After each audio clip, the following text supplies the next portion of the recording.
Bonjour à tous. Je voulais vous proposer de voir la gamme majeure de Do, tout simplement.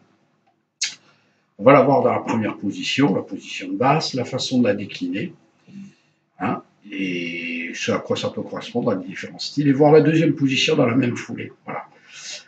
L'objet d'une troisième, d'une quatrième position, d'une cinquième position fera l'objet éventuellement d'une vidéo supplémentaire. Mais pour le moment, ce qui est intéressant, c'est d'arriver à découvrir les doigtés par soi-même. Donc, je vais vous donner la première position où il y a des cordes à vide, qui est la position la plus classique, la plus évidente, qui est jouée notamment sur une guitare classique en général ou sur des guitares acoustiques dans le cadre des musiques traditionnelles telles que le country ou dans les musiques gitanes, espagnoles, etc. Et puis les positions fermées, dites fermées, c'est-à-dire tout simplement sans corde à vide, quoi, hein, qui permet d'être, une fois qu'on les connaît, on peut les transposer comme on veut. Voilà. Donc on commence par la position de base, la gamme de Do, tout simplement, qui se joue ici. Donc on repère d'abord qui se joue en bout de manche, hein, avec, n'oublions pas, chaque case correspond à un doigt. C'est pas la gamme que je vous montre, c'est tout simplement comment utiliser les doigts. Première case, premier doigt, 1, 2, 3, 4, etc. sur chaque corde. Ok, voilà. Donc, toujours bien avoir cette position-là, avec le pouce derrière la deuxième case, en face du majeur, le poignet bien cassé, le manche relevé si possible. Voilà, pour la main droite, selon le style, au médiator, ou avec les doigts, mais cela fera l'objet d'une vidéo ultérieure éventuelle. Voilà, donc pour ce qui concerne la gamme majeure de Do, là je prends une position très jazz, on va jouer la gamme de Do. Nous savons qu'ici nous avons le Mi. Cette corde à vide est un Mi, et ici aussi. Donc nous aurons les mêmes positions sur les cordes graves et aiguës.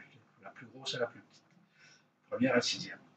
Donc, nous partons du Mi, demi-ton, Fa, Sol. 0, 1, 3. Dessous, La, Si, Do. 0, 2, 3. Et on arrive à Do. Notre père, il faut se rappeler notre fondamental qui est là.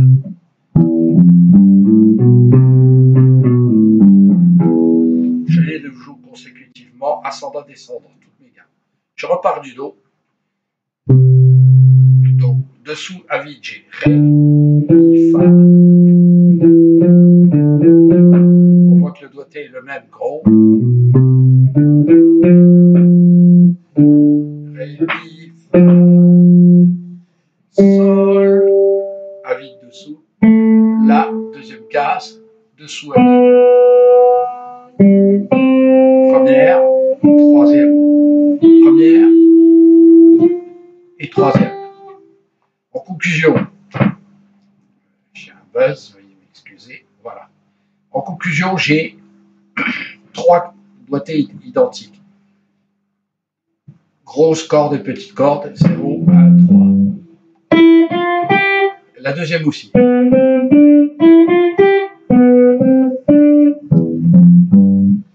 Après, ici, j'ai 2 cordes identiques. 0, 2, 3, et non 0, 1, 3. Voilà. Et ici, 0, 2.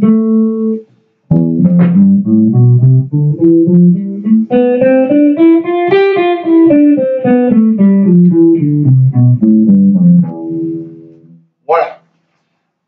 Pour la deuxième position, nous allons partir. Nous allons démancher d'une case. Notre pouce sera derrière le premier point, c'est-à-dire derrière la deuxième case grisée, c'est-à-dire ici. Et nous avons le doigté 1 qui est en deuxième case. Et nous partons du Sol. Et là, nous avons Sol, La, 3, pardon, 2, 4, Sol, La. Ici, nous retrouvons Si, Do.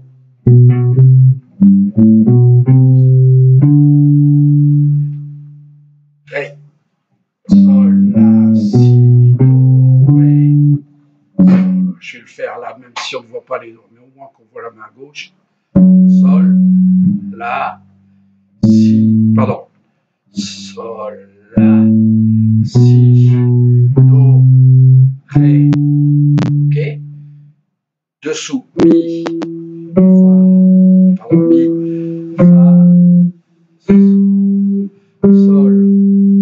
ok, sol, la, si, do, ré, mi, fa, sol, dessous, la, si, do.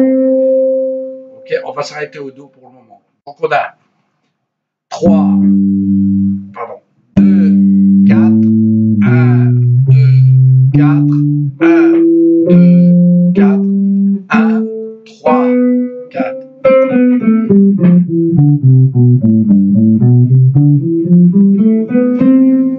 Voilà. La suite de la gamme, je démange d'une case. Vous voyez, je garde cette espèce d'esprit. Et là j'ai mon ré. 1, 3, 4. J'avais un 3, 4 démanché ici. Je démange.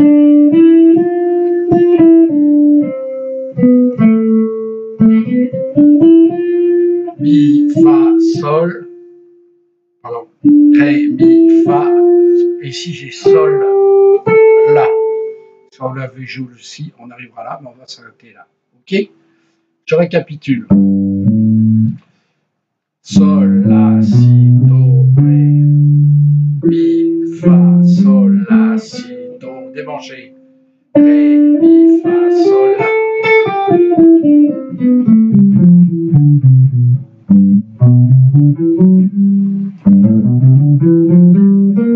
Pardon. Excusez-moi, j'ai tellement l'habitude de jouer la gamme de sol.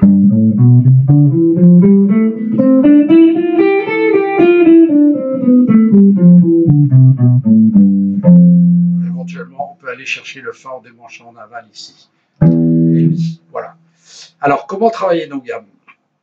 Par notes successives, telles que je vais le faire. En amont, en aval. Je monte, je descends, je monte, je descends. Quand j'arrive sur la note somitale, ça relance. Ta, ta, ta, la, sol. Hein, et on passe la, sol, fa, mi. Voilà. Et après, je vais travailler 3 formules de gamme.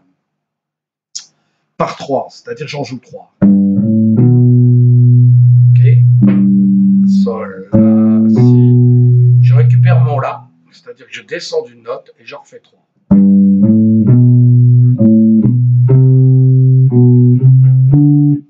Ah, sol, la, si, do, ré. Alors, le but du jeu, c'est d'arriver déjà à bien repérer le doigté. Alors, on verra qu'on aura tendance à jouer des formules un peu, comment dire, des formules de croche noire. Vous voyez, parce qu'à chaque fois, on recherche, quand on fait la noire, on est en train de rechercher le. Mais le but du jeu, c'est de jouer des croches. C'est-à-dire qu'on aura un, da, da, a, da, da, ta, da, da, a, da, da.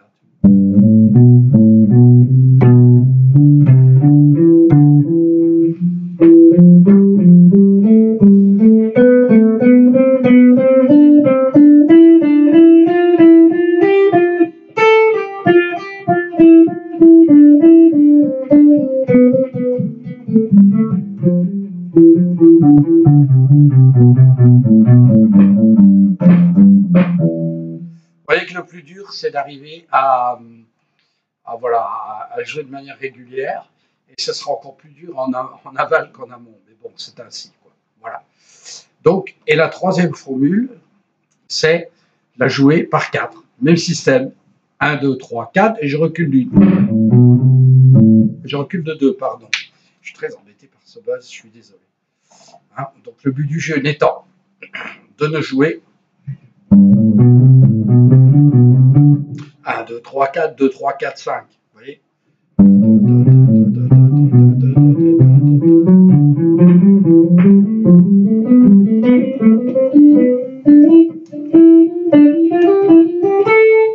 Voilà. Hein. Et la dernière formule, alors c'est un travail de chouf. Hein. Je fais une parenthèse que vous, par exemple, avant de faire une séance de guitare, il faut faire ce qui est le plus mécanique et le moins musical, le faire en début de séance. Et ça fait partie de ce travail.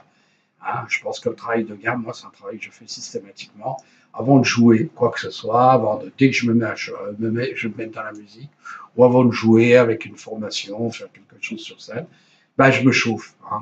Le jour, je voyais une vidéo, Pat Metheny, il était sur scène, on lui faisait faire essayer un solo l'après-midi au Festival de Vienne de jazz de Vienne, et ben, bon, on essayait la solo, ben, il essayait tout simplement, de jouer voilà, il jouait ses gammes par 3, par 4, voilà, en écoutant le son, en écoutant cela, parce qu'on n'est pas dans une vraie musicalité quand on n'est pas rentré dans la musique, et pour y rentrer, ben, c'est une belle porte, quoi. Et c'est la même chose pour ce qui concerne ben, les plans rythmiques, il va jouer des plans rythmiques typiques, avec des croches levées, des trucs comme ça, et ça lui permet d'essayer le son en accord et le son de manière monophonique. Voilà. Donc on a vu par voilà, note consécutive, par 3, etc. Et puis par 4, on l'a vu, etc. Et là, on va le travailler par tierces. Alors pourquoi? Alors ça, c'est très intéressant. Vous avez vu que les notes sont composées, les accords, pardon, sont composés de tierces. C'est-à-dire, par exemple, si on a Do, on va partir de Do, on va prendre sur la première position, c'est facile. Vous voyez que l'accord de Do est composé. Vous voyez, le Do majeur avec sa septième majeure est composé d'empilement de tierces. Hein, moi, j'utilise les doigts comme ça. Je me dis Do, Ré, Do, le boss, Ré, le creux, Mi, Fa, Sol. Ben, toutes les bosses constituent accord Do, Mi, Sol, Si, Do, Ré, Mi, Sol, etc. Do, Mi, Sol, Si. Après, on va avoir Ré, Fa, La, Do. Hein, donc, ce qui fait que si on le fait avec les deux mains, j'ai Do, Mi, Sol, Si. Là, je saute Ré, Fa, La, et je reviens au Do. C'est vrai que j'ai ma gamme sur 2 octaves. Quand je repile les tierces, vous voyez, voilà, je l'ai là, ok. Donc, pour arriver à jouer cette ambiance d'arpège qui décrit un accord, hein, vous voyez, si je joue.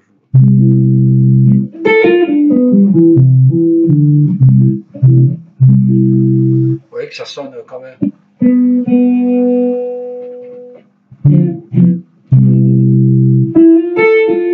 Pardon, je m'accordais. Donc, dès que vous voulez jouer dans cette ambiance d'arpège, voilà, qui donne un aspect très descriptif à la musique, dès que vous voulez jouer dans cette ambiance-là, vous empilez des tierces.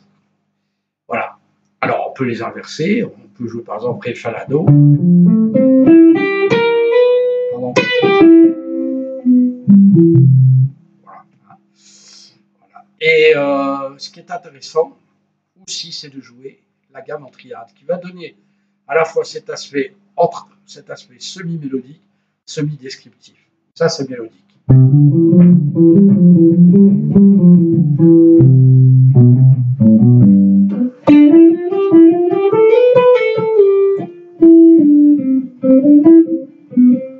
Voilà. Hein. Quand je vais jouer les arpèges, c'est descriptif.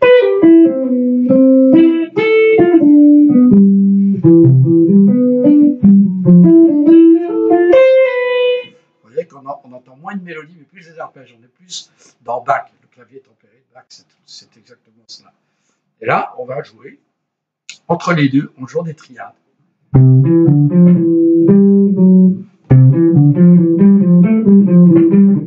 C'est très médiéval hein, comme ambiance. Voilà. Donc par 3. Donc on saute une note. Do, Mi. On reprend Ré, Fa. Mi, Sol, etc. Si je fais.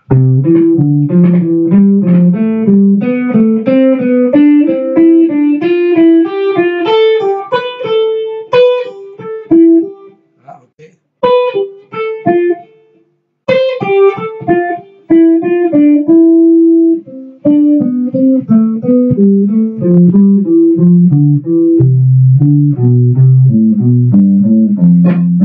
Voilà, et ainsi de suite. Donc je vous propose de travailler cette gamme comme ça. Un petit exemple où je fais un chorus, dans lequel on va tout simplement jouer un accord de la mineur pour supporter ce chorus, hein, on va le faire précéder, et où on voit toutes ces formules et l'ambiance que ça donne. 1, 2, 3, 4.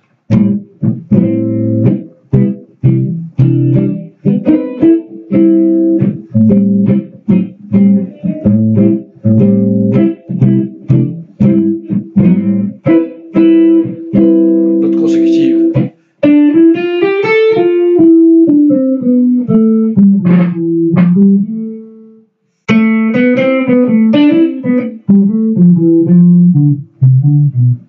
Par 3. Non, pardon, on saute une note.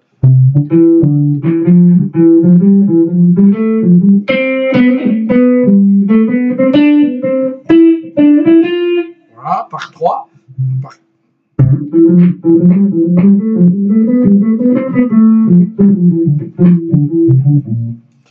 Et par triade.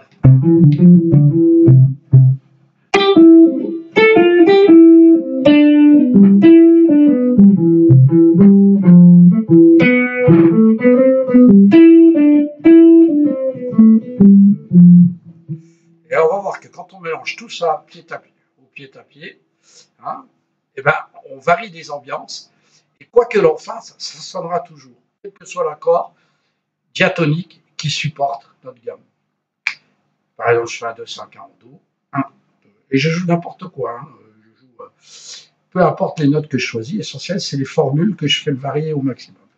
1, 2, 3, 4. Première, ça c'est Do.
Etc. Vous voyez que les formules sont très éloquentes, quoi. Alors on peut s'amuser à les jouer comme ça. Alors par exemple, ce que je vous propose de faire pour terminer, c'est de travailler vos gammes comme ça, et puis de les travailler sur un spectre serré. Partie aiguë en général, c'est là où on entend le mieux, parce que quand on chorus, les accords sont à peu près dans cette. Et puis nous, on va jouer. Vous voyez, on joue beaucoup plus aigu. Donc on le fait dans cette position-là. Sachant qu'à 5 positions, vous faites dans les autres positions, un joue une position, un joue une autre, et dans une partie spécifique, etc. Sachant que dans quelle que soit les tonalités, ben après, il suffit de décaler, hein, puisque vous n'avez pas de corde à vide. Hein. Donc par exemple, je vous propose de travailler exclusivement là.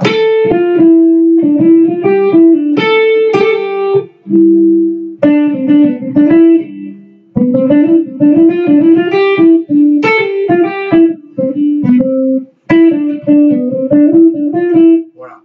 De le travailler de manière à ce que ça sonne, il faut que vous ayez bien travaillé vos formules. Hein. Vous essayez de le faire sonner sur très peu de notes, et par contre, se concentrer sur la mise en place rythmique, que ce soit très précis.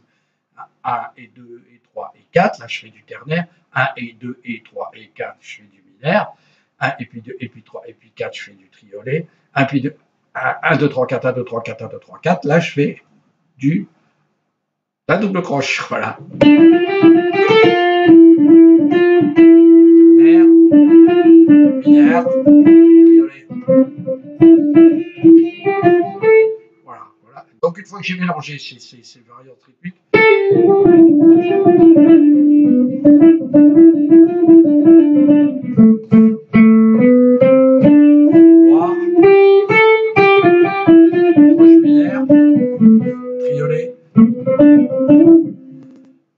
etc. etc. Voilà. Ben, bon courage, et puis voilà, c'est une approche. Alors, vous savez, jouer diatoniquement comme ça, en étant très précis et tout, c'est magnifique. Hein. Des fois, il n'y a pas besoin de beaucoup plus pour arriver à jouer des choses absolument splendides. Et ben, bon courage et à bientôt.